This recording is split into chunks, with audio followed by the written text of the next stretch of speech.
Alright, you've clicked on this video apparently because you were interested in the movie A Clockwork Orange. If you have not seen A Clockwork Orange, do not continue with this because this is going to spoil it for you. If you have Netflix, it's available to stream on Netflix. But it's a Stanley Kubrick film. And it was made in the 70s. And basically what happens is there's this 15, 16-year-old kid who doesn't seem like a kid at all, who goes around, he puts on this big getup, he puts on this hat, he puts on eyelashes that go right under his eyes, and then he puts on this big white suit and this big long mask nose thing, and goes out with a few of his droogs, and they go out and they will knock on people's doors and say, hey, there's been a terrible accident, there's people dying, this is a matter of life and death, please let us in, and please let us in so we can call somebody. That's what they're doing. And then they're saying stuff like, oh, it's a matter of life and death, so that people will let them in their house. and once the person lets them in the house, these four guys, they will come in, they will tie people up, they will rape the women, and then they will beat people up, basically. And in one case, in some cases, murder. You know, this is what this guy does. It's a huge ant right here. Sorry. But these are what this guy does. So he goes around and he does this. He listens to Ludwig van Beethoven. And then he he comes home, acts like a normal kid to his parents. So he's living two lives basically. And then what happens here is he's an asshole. This guy, the main character, is a total asshole. His name is Alex DeLarge. He's a total asshole. He's a horribly mean guy, not only to his victims, but to his three other people that he does this with. He cuts them, he beats them with his stick, he throws them in water, and he does a lot of other things, which the whole plot characterizes him as this huge asshole who people who know him hate him, or people who don't know him, just don't know who he truly is. And then one time, in one case where he's doing this whole coming to people's door and knocking on the door, saying this big large accident, and this lady has heard about an incident like this where people got raped and beaten up in the same situation where a person was like, hey, there's been a huge accident, and the lady does not let him in. But then the four guys, including Alex, they break into the lady's house, and they end up beating the lady up. She dies, and then they leave the house, and because of how much of an asshole Alex is, Alex's three other droogs, they smash I think it was a bottle of milk in his face, a glass bottle of milk in his face, and they basically left him on the floor as the police were coming. So the three other guys left while Alex was left there bleeding in his face.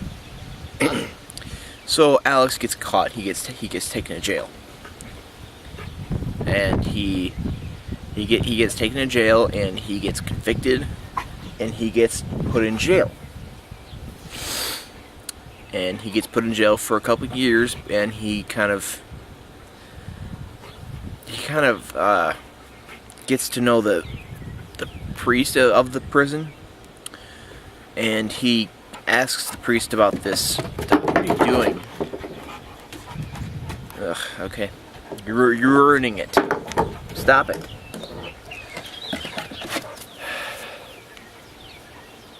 Anyway, so he comes to hear about this experiment, where the experiment would involve it's a new kind of testing experiment where violent criminals like himself could do it and try it, and they after the test they would come out and never ever do any violent crimes like this again, and never ever have to come back to prison. So Alex says, "Okay, well, let's do it. I just want to be good. I don't want to do this anymore." And what the test is,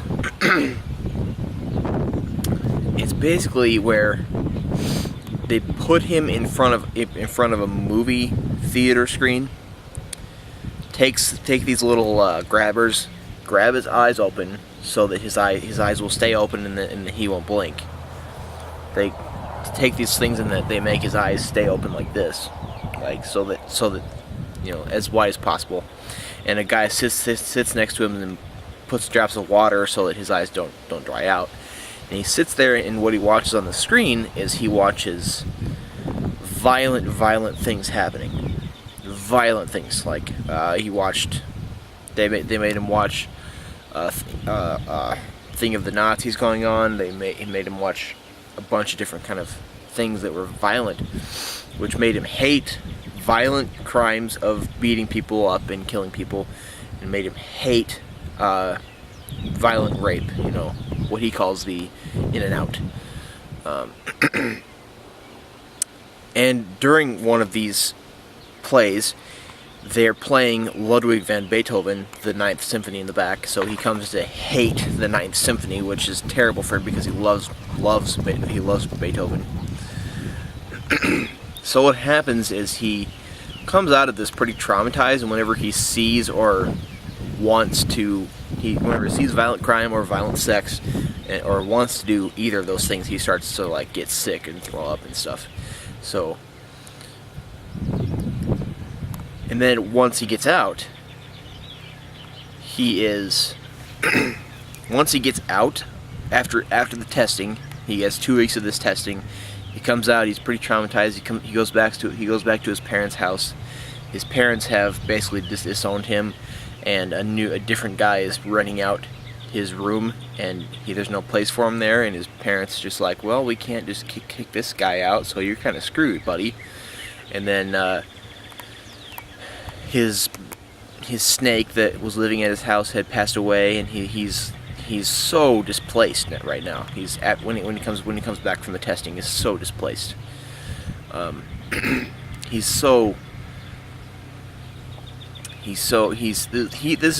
This is after the testing. This is the beginning of his existential crisis that I want to talk about in a different video after this. I just want to discuss the plot right now. But so many bugs. Are you kidding me? So that, and then another thing that happens is that he goes out on the street.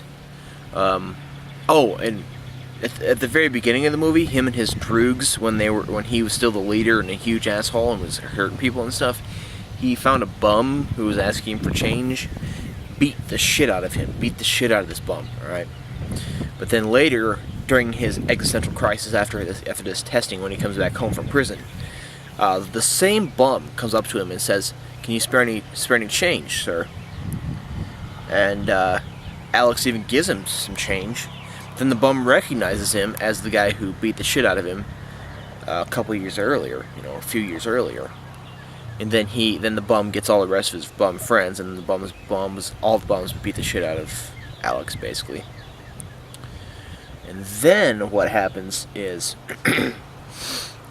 he gets taken by a couple people to one of his victims' households, because one of his victims was a guy in a wheelchair and his wife who could walk.